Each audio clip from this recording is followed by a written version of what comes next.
Everybody,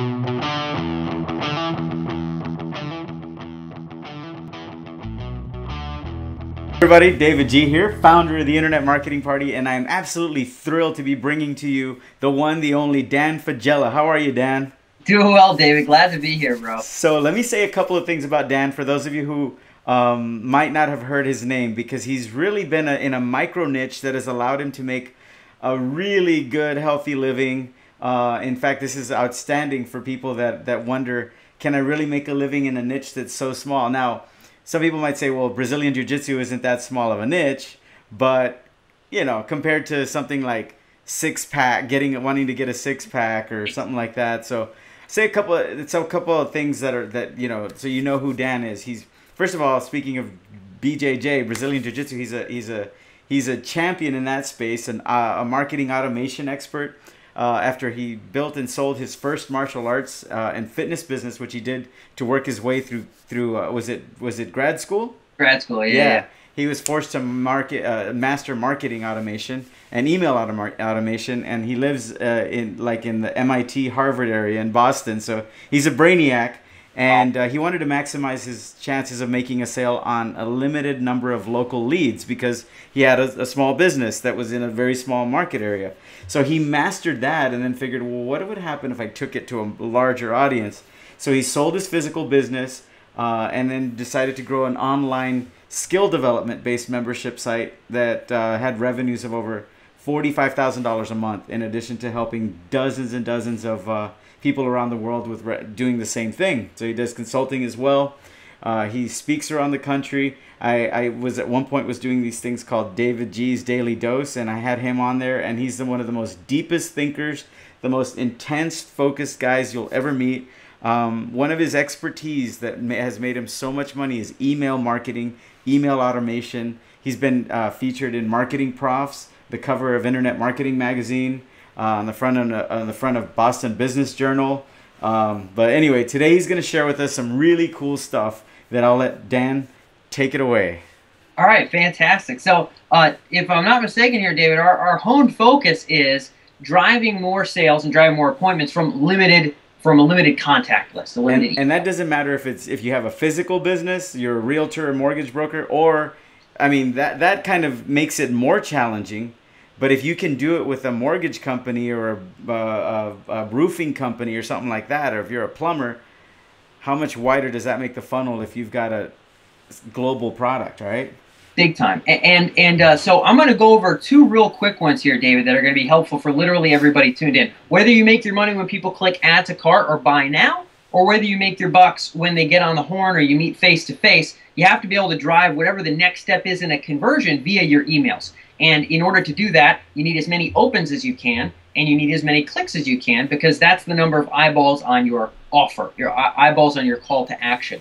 So strategy number one here is to think about what is the first primary way that you would segment your list. Most folks, they have a constant contact, they have a MailChimp, they have a GetResponse, they have a list. That's their list. Or maybe they even have it in Infusion or... Yeah, if they're fancy-dancy, they got Infusionsoft. In which case, they have no excuse not to have more or less everything I talk about today. Because Infusionsoft just allows for so much. I know some people that have Infusion and don't know what they're doing with it and don't do much with it. It's in my world, that's just like, borders on, that's like sinful. But either way, if you got Infusionsoft, it's really not rocket science. But even in other systems, it's relatively easy to pull off. Most folks have a single list. They push a big red button, and emails go out to that list. Maybe once a month they send one just to make sure folks know that they're alive, or they send out a special promotion or offer. When you think about how to segment or chop up that list, when folks opt in, if you can have them select from a drop-down, or if they opt in on different pages,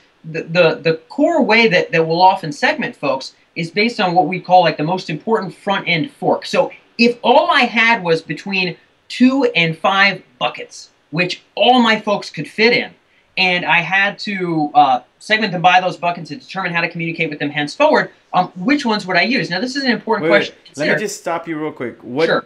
So that in case anybody's wondering, when you say buckets, can you just... Categories. I just mean metaphorical categories. No, I know what you mean. But like, give us some examples of these categories. Completely. I'm about to. Okay, my apologies. Yep. In the martial arts business, I had multiple programs that folks would sign up for. We had a women's kickboxing program. We had a general kind of adults mixed martial arts program, and then we had our kids program. And when folks came to our main site, it wasn't sign up to hear about martial arts, and then we'll send you emails about martial arts. It was, which one do you want? And then you have to select from the drop-down. Then every single email they got was all about kids. The testimonials were about kids. Calls to actions were about kids. The specials and promotions that we were running were specifically for kids. And this was, of course, marketing to the parents. Same thing with women, same thing with men. Now, that's different programs. In another context, let's say CLV Boost, which is my consultancy, the way that we've segmented, we've played some different kind of games here, but the way that we've segmented them henceforward is we work with a lot of software companies. So we essentially have 3 categories of folks that we work with. People that want more e-commerce purchases, people that want more phone appointments, and people that want more engagement. There's some people with apps or with software where they just want, they need bulk, right? They're playing that West Coast game where you get enough of them and the money will come kind of thing. And bless them, because I've never raised money, so I don't know what that's like. But we have plenty of those folks that need email marketing and need to make sure that they have as much engagement or stick as they can. There are even e-commerce folks that are just interested in that. So for us, we go by core benefits. So whatever your business is, if you could only pick 2 to 5 categories, which would be most relevant to send to them. Now, I could have done business size for CLV Boost, David. Wouldn't be all that relevant. Doesn't speak to their goal. Hey, if you're a 100+ company, we're great for you because, I don't really know if that's all that relevant. But hey, if you want to lift your e-commerce purchase, here's a great case study of some folks using Shopify who were able to lift sales by blank. Or here's a great example of some folks who started an internet marketing business at $6,000 and now they did 30 last month. And here's some of the basic systems we put in place for e-commerce, speaking specifically to the needle they want to move. So what's the needle that your people want to move, and what buckets can you put them in? That's number 1. Makes perfect sense. Cool. So second one is as follows. Now, right now we're speaking about e-commerce purchases or phone appointments. Generally speaking, when folks click to open, and especially when they click on the actual link, those are people that we can estimate on average to be more susceptible or likely to purchase than the folks who don't. Of course, engaged people are as such. Couple ways: whether you sell on the phone or whether you sell via buy buttons, on your most important sequences. You might want to test this out with some broadcasts, but on your most important sequences. When you have anybody that clicks on the internal link, let's say you're doing a special for, Lord knows what you're selling, horseshoes, okay? You're selling horseshoes in bulk. Great business. I'm sure it's a bigger niche than the ones I'm in. If people click on your bulk horseshoes order, all right? If this is an important promotion that you're running, you should have a bit of automation where if those folks don't buy, or if they click that link at all, they'll receive another email 6 hours later, potentially the very next day, that says, hey, I noticed you checked out our horseshoes, but yada, yada, yada. Make sure you lay them back on the site because I didn't want you to miss out on this. That's one way to scoop up another 20, 22, even 33% of folks if you frame it differently. That's a pullback campaign, okay? Same thing with the phone, David. You can drive them back to the phone. You put them on, let's say you want to get them on a webinar, you want to get them to call you. They click the link to check out your stuff. They don't call, whatever. You can send them an email to say, hey, call me. Or, I like this one more, in a consulting context, for instance, CLV Boost, if you click on my link about my options for kind of blueprint marketing automation setups, I know my price points. I might just call you. Like, I might just actually call you. So instead of doing email by action targeting and marketing, I'll just do old school by action marketing and targeting. I see everybody that it was a blatant, we will set up marketing automation. Here's the price points, blah, blah, blah. You click that link, buddy. You are not interested. You are not interested. So I will call you.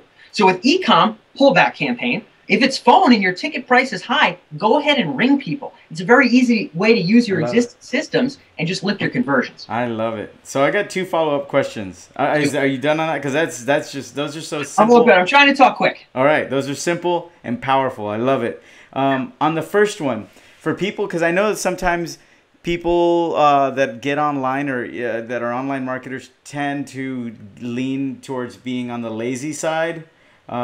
It just is what it is. And some people pride themselves. Like I know some multi-millionaires that say they're millionaires because they're so lazy. Like they leverage it. You know what I mean? Like as in like I'm too lazy to do certain things, so I build systems because I'm too lazy to do them over and over. It's kind of a reframe. But on the negative side, that's a positive use of the word lazy. On the negative side, some people are lazy and they don't like it, but they are, and they are not wanting to segment. So because they just want to, like, the way you put it, it's just. But let me ask you.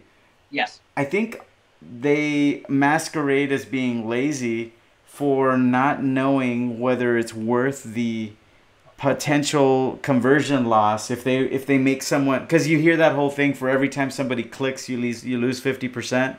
So instead of just getting someone to enter their name and their email, now you're getting them to do a third action, which is select from your, so my question is, how does someone overcome that, or can you sell them against not being lazy or not being silly enough to not garner that additional information? I can, and one of the easier ways to go about that is via testing. So you can segment on that front end drop down, or you can segment contextually. For example, in my martial arts business, if you went to the kids martial arts section and you opted in, I didn't make you drop down for anything because.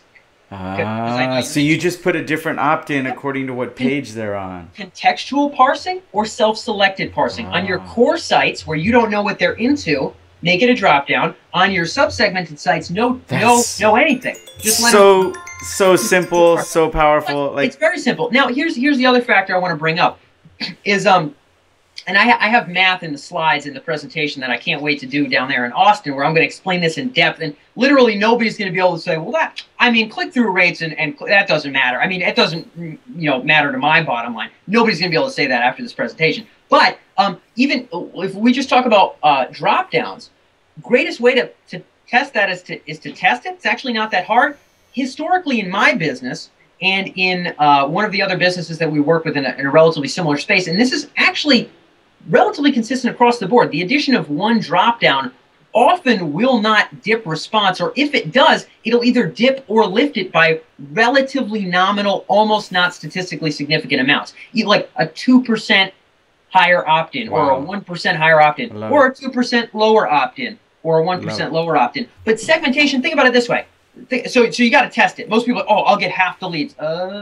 Test it. I've gotten more. We have a squeeze page in the again, we're doing right now, I don't know, 52 grand last month in the martial arts space, and I'm looking to sell that thing soon. But we have a drop down for an escape offer. It converts higher when we have the drop down. It feels personalized. They want to pick the escape that they want to escape from. Plus, guess what? Every email they get after that, that's tailored to the exact problem they have in their martial arts skills, they want to open that one more. They want to click it more. Yeah. So the money goes up. So if I had a 2%, even 5% drop on that front end opt-in, hypothetically, we'd be making the money back on the back end. Sweet. So it's a testing thing.